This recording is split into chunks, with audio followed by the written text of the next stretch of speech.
আমরা ওনাকে টেনে হিচড়ে নামিয়ে দিব।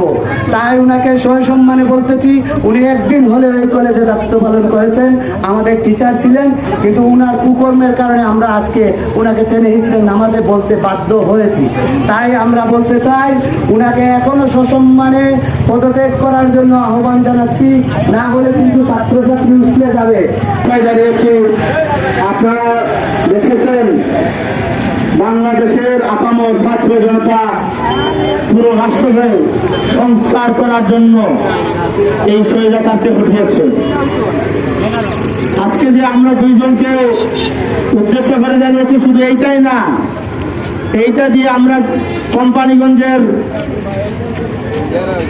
যারা দুর্নীতির সাথে জড়িত আছেন তাদেরকেও দেখিয়ে দিতে চাই। দেখুন, আজকে যারা দুইজনকে সামনে এনেছি, আপনাদেরকে বাইরে বের করে আনবো।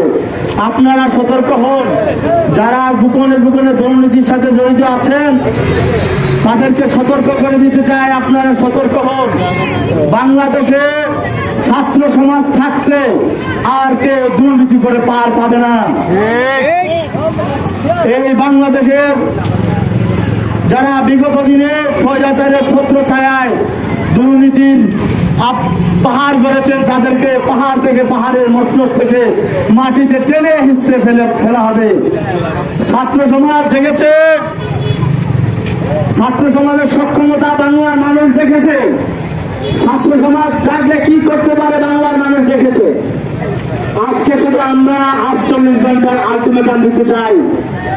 তাদের বিরুদ্ধে যে অভিযোগ, বিগত দিনে অনেক আন্দোলন সংগ্রাম হয়েছে, কিন্তু স্বৈরাচারের ছত্র ছায়ায় তারা টিকে রয়েছে। যে স্বৈরাচার আপনাদেরকে এতদিন শেল্টার দিয়েছে, আর স্বৈরাচার এই দেশ থেকে পালাতে বাধ্য হয়েছে।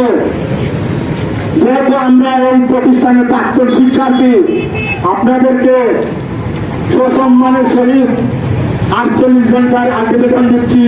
স্বেচ্ছায় পদত্যাগ করলে আমরা আপনাদেরকে ফুলের মালা দেব, আর স্বেচ্ছায় যদি পদত্যাগ না করেন ছাত্র সমাজ কি করতে পারে বাংলার মানুষ জানে।